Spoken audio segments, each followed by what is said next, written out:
हर रोज एक नई कहानी देखने के लिए चैनल को सब्सक्राइब करें और बेल आइकन दबाना ना भूलें। प्रोमिला अपने 5 बेटों के साथ रहा करती थी। उसके 5 बेटे काफी होनहार और समझदार थे।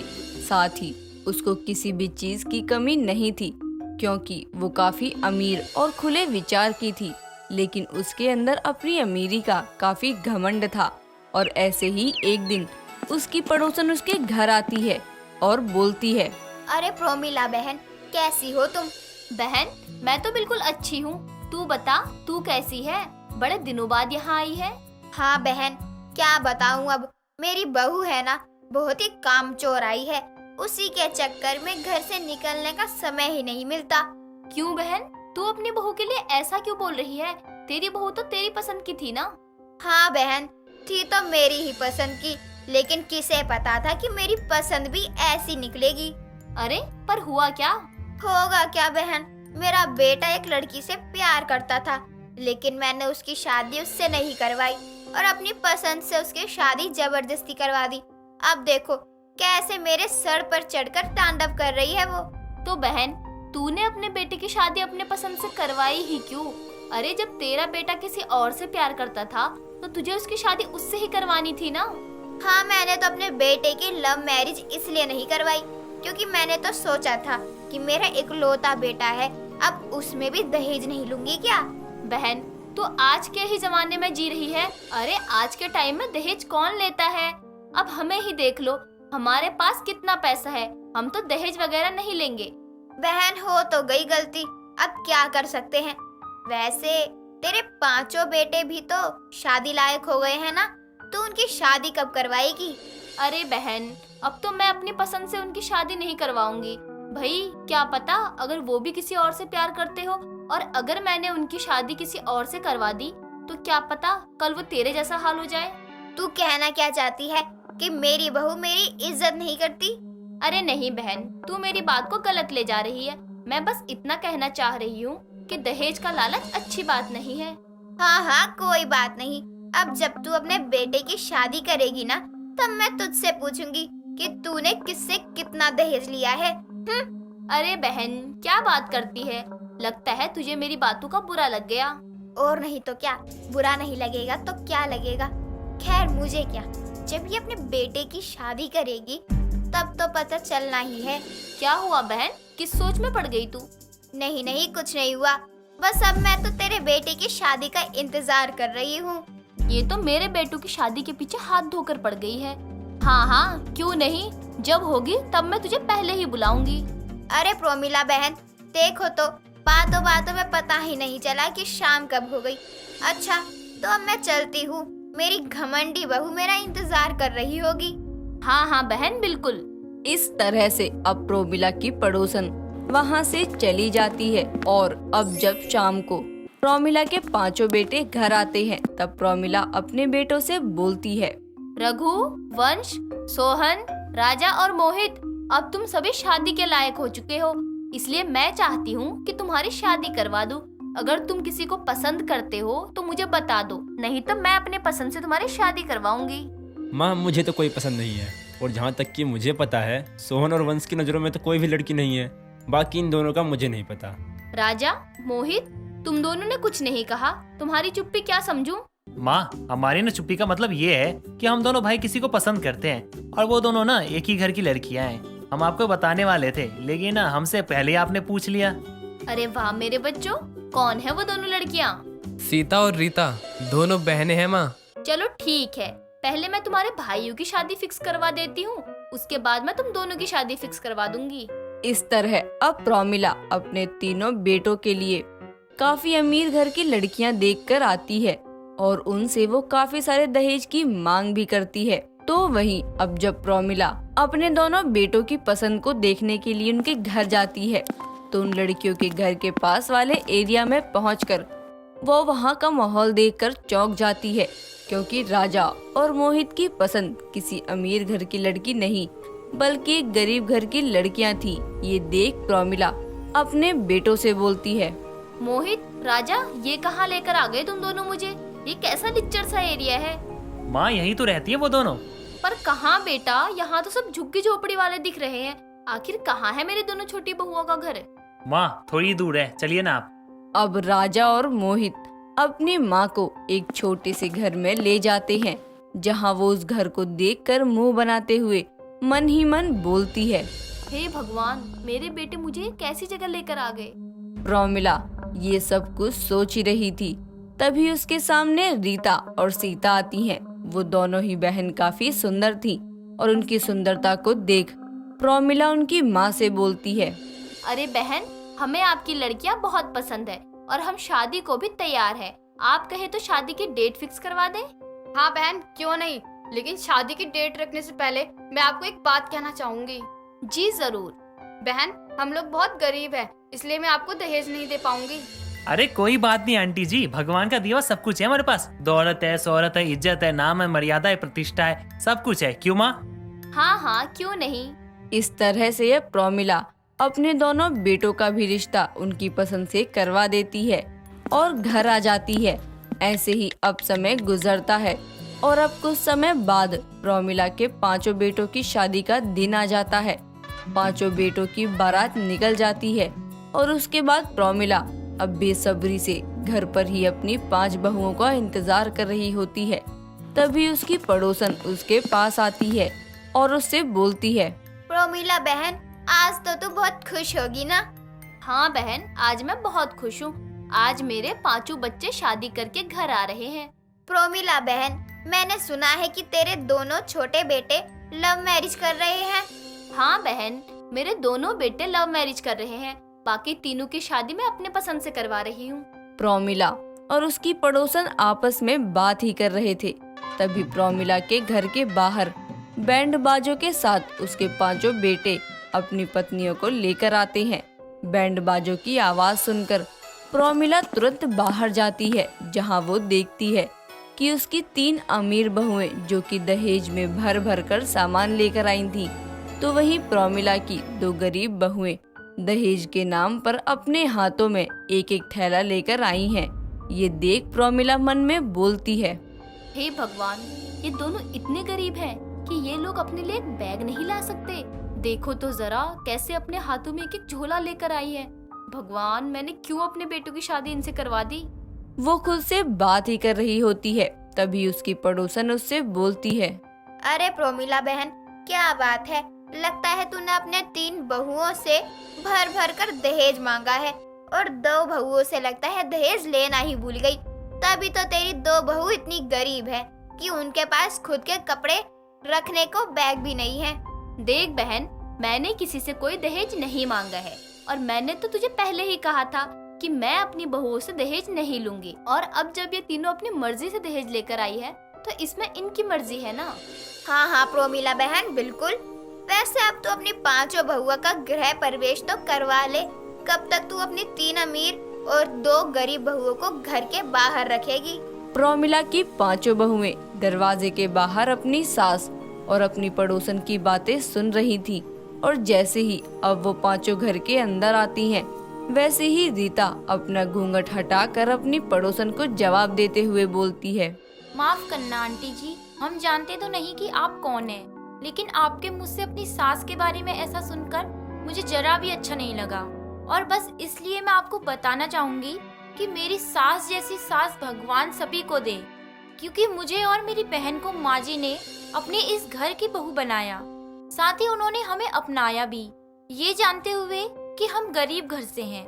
उन्होंने हमसे कोई दहेज नहीं लिया। इतना बड़ा दिल तो शायद ही किसी का होगा। रीता अपनी पड़ोसन को जवाब देकर उसका मुंह बंद करवा देती है और अब उसकी पड़ोसन वहां से चली जाती है। तो वहीं अब प्रोमिला को भी एहसास हो जाता है कि इंसान चाहे अमीर हो या गरीब घर से, उसको उसके पैसों से नहीं, उसके स्वभाव और अच्छे दिल से परखना चाहिए। आशा को गर्मी ने पहले ही परेशान किया हुआ था। ऊपर से इस गर्मी के मौसम में महंगाई ने तो कमर ही तोड़कर रख दी थी, जिसके चलते आशा हर चीज में बचत करते हुए चल रही थी।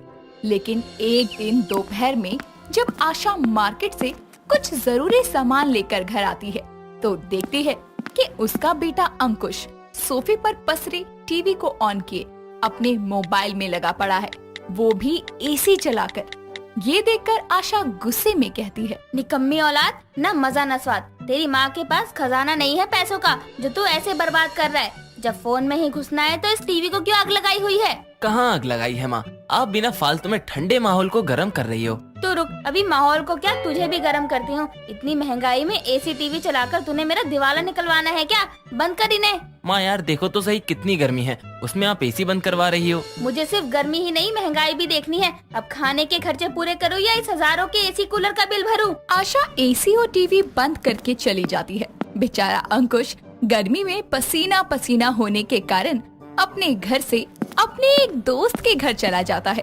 तो वहीं आशा घर में रहकर दोपहर के खाने की तैयारी करते हुए कहती है, खाना पूरा नाप तोल कर बनाऊंगी, कुछ भी बेकार नहीं करना। वैसे ही महंगाई इतनी है, ऊपर से गर्मी, ठंडा ठंडा पानी पीऊं पहले तो। फ्रिज खोलकर आशा एक पानी की बोतल निकालकर पानी पी रही होती है।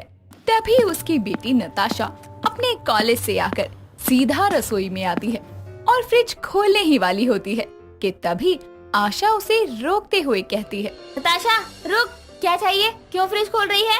क्या माँ डरा देगा? अरे फ्रिज खोल रही हूँ तो पानी ही लूंगी, और क्या लूंगी? तो मैंने बोतल निकाली हुई है ना, इसी में से पी ले। बार बार फ्रिज खोलेगी तो पानी ठंडा भी होगा। हद है, बार बार तो ऐसे बोल रही हो आप जैसे कि आप फ्रिज के पास ही बैठी रहती हो। अभी आई हूँ कॉलेज से, फिर भी खैर छोड़ो, पानी दो। नताशा पानी पीकर अपने कमरे में जाने लगती है। तो जाते जाते आशा उसे कहती है, कमरे में जाकर सारी लाइट्स ऑन मत कर लियो, बिजली का बिल तूने नहीं भरना। और हाँ, थोड़ी देर में खाना खाने आ जाइयो। ठीक है माँ। इतना बोलकर नताशा अपने कमरे में चली जाती है। कुछ ही देर में अंकुश भी घर आ जाता है, जिसके बाद आशा दोनों को खाना खाने बुलाती है, जिस पर दोनों टेबल पर आकर बैठते हुए कहते हैं, माँ ये क्या पूरे घर की लाइट बंद कर रखी है, क्यों? दोपहर का समय है, लाइट की क्या जरूरत है? और लाइट जलने से गर्मी बढ़ती है, फिर तुम एसी चालू कर लोगे। इससे अच्छा है इस गर्मी और महंगाई में दोनों से बचने का आसान तरीका ढूंढो।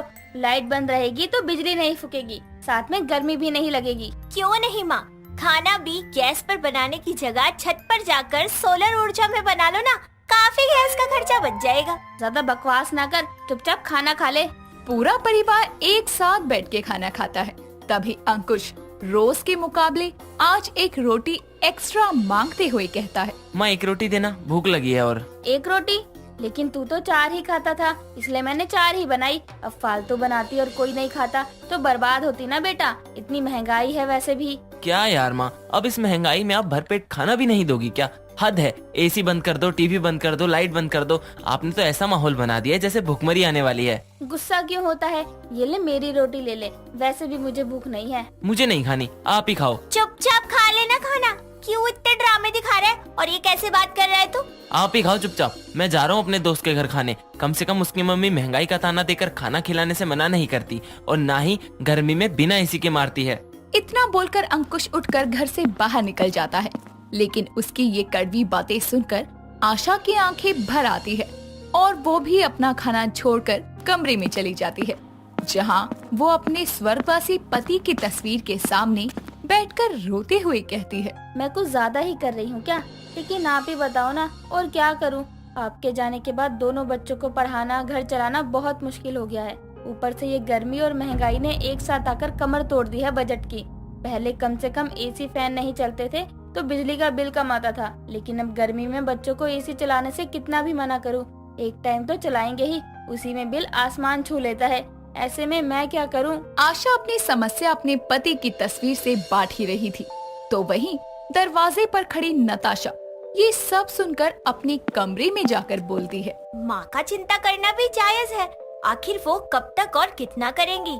अभी हम दोनों भी पढ़ रहे हैं, लेकिन मुझे कुछ ना कुछ तो करना होगा इस गर्मी और महंगाई से बचने के लिए। ऐसे ही दिन गुजरते हैं। आशा अब अंकुश को किसी काम के लिए नहीं टोकती थी, जिसके कारण वो गर्मी और महंगाई से तो बच रहा था, लेकिन माँ की मीठी सी डांट को बहुत याद कर रहा था, जिसके चलते एक दिन वो दिन के समय टीवी, पंखा, एसी चला के मस्त लेटा हुआ था, ताकि ये सब देखकर उसकी माँ उसे डांटे। लेकिन आशा ये देखकर भी कुछ नहीं कहती और वहाँ से रसोई में जाने लगती है। तभी अंकुश उससे कहता है। माँ, बिजली का बिल ज्यादा आ जाएगा, एसी और टीवी बंद कर देता हूँ। नहीं बेटा, कोई नहीं, महंगाई को मैं देख लूंगी। लेकिन इस गर्मी में तुमको बिना एसी के रहने की कोई जरूरत नहीं है। अभी तुम्हारी माँ जिंदा है, तुमको कोई तकलीफ नहीं होने देगी। इतना बोलकर आशा चली जाती है और अंकुश की आंखों में उसकी बात सुनकर आंसू आ जाते हैं। और ठीक उसी समय नताशा भी घर आती है और घर की सब लाइट्स, टीवी, पंखा और एसी चलता देखकर अंकुश से कहती है, ओ अंबानी की छठी औलाद, किस खुशी में ये सब कुछ चला कर बैठा है? अभी माँ ने देख लिया ना तो तेरा मोर बना देंगी। अंकुश आंसू भरी आंखों से अपनी बहन की तरफ देखकर कहता है, यही तो दिक्कत है, माँ ने कुछ नहीं बोला। ये देखकर भी बहन, लगता है माँ मेरे से गुस्सा हो गई हैं। उस दिन के बाद से ना ही मुझे डांटती हैं, ना ही किसी चीज के लिए टोकती हैं। हाँ, तो तेरे काम ही ऐसे हैं। तूने उस दिन माँ से कैसे बात करी थी? अरे क्या गर्मी सिर्फ तुझे लगती है? बता मुझे। लेकिन तूने देखा है कि माँ कभी एसी चला कर बैठी है? अरे वो तो पंखा तक बंद कर देती है ताकि बिजली का बिल कम आए, क्योंकि उनके सर पर पूरा खर्चा चलाने की टेंशन है। ऊपर से ये महंगाई ने उनकी टेंशन को और बढ़ा दिया है। सब कुछ इतना महंगा हो गया है कि वो कुछ बर्बाद नहीं करना चाहती, इसलिए उस दिन जितनी रोटी तू खाता उतनी ही बनाई थी। हाँ दीदी, मैं समझ गया हूँ, लेकिन अब हम क्या करें? माँ का तो दिल दुख गया, अब वो तो किसी चीज के लिए हमें नहीं टोकेंगी। कोई नहीं, मेरे पास एक आइडिया है इस बढ़ती महंगाई और गर्मी से बचने के लिए। चल मेरे साथ। नताशा अपने भाई के साथ जाकर नर्सरी से कुछ पौधे घर लेकर आती है, जिसे देखकर आशा कहती है, ये क्या है नताशा बेटा? माँ, ये पौधे सब्जियों के हैं, जैसे टमाटर, मिर्ची, करेले, तोरी, उन सब के बीज लेकर आई हूँ। इन्हें हम छत पर गमले में लगा लेंगे ताकि हमें शुद्ध घर की सब्जी मिल सके और हमारा खर्चा भी बच सके। और माँ, ये कुछ LED बल्ब हैं, ये बिजली की कम खपत करते हैं, इससे हम इलेक्ट्रिसिटी सेव कर सकते हैं। और माँ, अब से हम तीनों अपने अपने कमरे में अलग एसी चलाने की बजाय हॉल में एक ही एसी चलाकर सबके बिस्तर लगा लेंगे और वहीं सो जाएंगे। एक एसी चलेगा तो भी खर्चा बच जाएगा और बहुत सारी बातें भी करेंगे। हाँ माँ, मेरे पास तो बहुत कुछ है आपको बताने के लिए। ये सब देखकर आशा की आंखों में आंसू आ जाते हैं और वो अपने दोनों बच्चों को गले लगाकर कहती है, तुमने ये सब मेरे लिए किया ना मेरे बच्चों, ताकि मुझे महंगाई में खर्चों की टेंशन ना हो। कैसी माँ हूँ मैं, तुमको कैसे दिन दिखा रही हूँ। माँ, आपके कारण ही तो हम इतने मजे की जिंदगी जी रहे हैं, इसलिए आप ऐसा मत बोलो। और कुछ समय बाद मैं और अंकुश कमाने लायक हो जाएंगे, फिर उसके बाद तो आपको चिंता की कोई जरूरत ही नहीं पड़ेगी। नताशा और अंकुश की ये समझदारी देखकर आशा को अपने बच्चों पर गर्व महसूस होता है। साथ ही अब वो इस गर्मी में महंगाई से लड़ने के लिए पूरी तरह तैयार होती है। दोस्तों, अगर आपको ये कहानी पसंद आई तो इसे लाइक करें, शेयर करें और कमेंट करके बताएं कि कहानी में आपको सबसे अच्छा क्या लगा।